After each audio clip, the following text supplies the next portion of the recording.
نحمدہ و نصلی علی رسولہ الکریم اما بعد فاعوذ باللہ من الشیطان الرجیم بسم اللہ الرحمن الرحیم۔ ناظرین محترم، اس ویڈیو میں ہم آپ کو سورہ فاتحہ کی آیت نمبر 4 کا وظیفہ حاجت بیان کریں گے اور مزید آپ کو یہ بھی بتائیں گے کہ اس مبارک سورہ سے آپ کون کون سے روحانی فائد و فضائل حاصل کر سکتے ہیں۔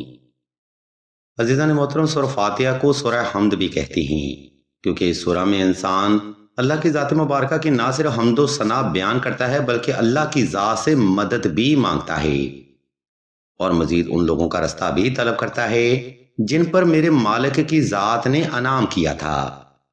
یہی وجہ ہے کہ سورہ حمد یعنی سورہ فاتحہ نماز کا اول ترین جز ہے۔ آج ہم آپ کو ہر مشکل سے نجات کے لیے سورہ فاتحہ کی آیت نمبر 4 کی وہ حقیقت بیان کریں گے جو کہ آج تک آپ نے کسی بھی صاحب علم فرد یا کتاب میں دیکھی یا سنی نہ ہوگی۔ آپ دیکھ رہے ہیں یوٹیوب چینل آن لائن استخارہ آن فون اور میں ہوں آپ کا ہوسٹ رانا ظفر حسین۔ عزیزان گرامی، سورہ فاتحہ کی آیت نمبر 4 ایاک نعبد و ایاک نستعین یعنی کہ اے اللہ ہم تیری ہی عبادت کرتے ہیں اور تجھ ہی سے مدد طلب کرتے ہیں۔ اس آیت کی کثرت سے ہر مشکل، پریشانی، رکاوٹ، بندش، مصیبت، ناگہانی آفات، دشمن کے خوف، ہر بری نظر، عدالتی معاملات، گھریلو ناچاکی، بیماری، حسد، غربت، تنگ دستی سے نجات مل جاتی ہے۔ گویا دنیاوی طور پر کوئی بھی ایسا مسئلہ نہیں ہے جس کے لیے آپ اس آیت کی برکت سے روحانی رہنمائی اور اللہ کی غیبی مدد حاصل نہیں کر سکتی۔ یہ آیت آپ کو دنیاوی پریشانیوں سے کیسے نجات دیتی ہے، اس کا حوالہ ہم آپ کو ویڈیو کے اگلے حصے میں بیان کریں گے، لیکن ویڈیو میں آگے بڑھنے سے پہلے ہم آپ کو بتاتے چلیں کہ سلسلہ اسم اعظم نے دعائے خاص کا روحانی پروگرام بھی شروع کیا ہے۔ دعا کا یہ خاص پروگرام ایسی بہنوں کے لیے ہے جو کہ محبت کی بندش، رشتہ کی بندش یا نصیحت کی بندش کا شکار ہیں۔ اگر آپ بھی اپنی زندگی میں ایسے الجھے ہوئے معاملات کا سامنا کر رہے ہیں تو بغیر دیر کیے کمنٹ سیکشن میں اپنا نام اور اپنا مسئلہ بیان کر دیں۔ سلسلہ کے بزرگ انشاءاللہ آپ کے لیے دعائیں خاص بھی کریں گے اور بہترین روحانی حل بھی تجویز فرمائیں گے۔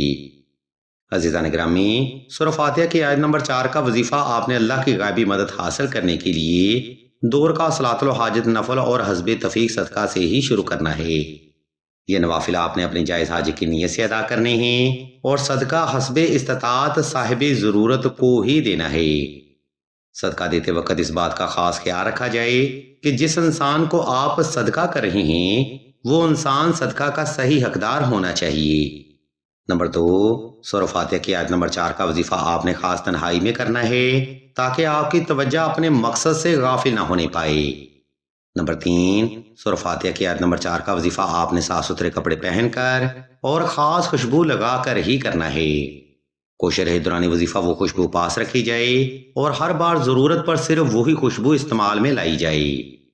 سامعین گرامی، اس ترتیب کو فالو کرتے ہوئے آپ نے یہ روحانی عمل حاجت کے لیے اختیار کرنا ہے، اور در حقیقت یہ وہی محرکات ہیں جن کو اکثر ہی لوگ دوران وظیفہ اگنور کر جاتے ہیں، جس کی وجہ سے ان لوگوں کو وظائف میں شدید ناکامی کا سامنا رہتا ہے۔ اب ہم ویڈیو کے بقیہ حصہ کی جانب بڑھتے ہیں اور آپ کو اس وظیفہ کا طریقہ، دورانیہ اور تعداد کے بارے میں بتاتے ہیں، اس لیے تمام ترس ہونے والے احباب سے ہم توجہ کی بھرپور گزارش کرتے ہیں۔ ناظرین محترم، اوپر بیان کردہ ترتیب کو فالو کرتے ہوئے آپ نے کسی بھی وقت کسی بھی مقام پر تنہائی کا خاص انتظام کر لینا ہے۔ اس کے بعد آپ نے نوافل ادا کر کے جائے نماز پر آلتی پالتی کی حالت میں بیٹھ جانا ہے اور اپنی جائز حاجت کو تصور کرتے ہوئے آنکھیں بند کر لینی ہیں۔ جب آپ پرسکون اور ریلیکس ہو جائیں تب آپ نے سورہ فاتحہ کی آیت نمبر 4 کا ذکر دل سے شروع کرنا ہے۔ یہ ذکر آپ نے مکمل توجہ سے، یکسوئی سے، ردم سے اور دل کی ہر دھڑکن سے ہی کرنا ہے۔ دوران ذکر آپ نے اپنی مکمل توجہ اپنے ذکر پر اور اپنی جائز حاجت کی طرف رکھنی ہے، اس لیے وقت اور جگہ کا انتخاب ایسا رکھیں جس میں کوئی بھی فرد آپ کو ڈسٹرب نہ کر سکے۔ اس ترتیب کو فالو کرتے ہوئے آپ نے سورہ فاتحہ کی آیت نمبر 4 کو 1100 بار دل سے تلاوت کرنا ہے، اور یہ عمل آپ نے بلا ناغہ 14 روز تک جاری رکھنا ہے۔ اس عمل کی برکت سے آپ نہ صرف بڑی سے بڑی مشکل سے نجات پائیں گے بلکہ اللہ کی رحمت بھی آپ کو ہر وقت حاصل ہوتی رہے گی۔ بے شمار بہنیں اس عمل کی برکت سے شادی میں بندش، اثرات، رزق میں تنگی، محبت میں ناکامی اور جادو ٹونا جیسے مسائل سے نجات حاصل کر چکی ہیں۔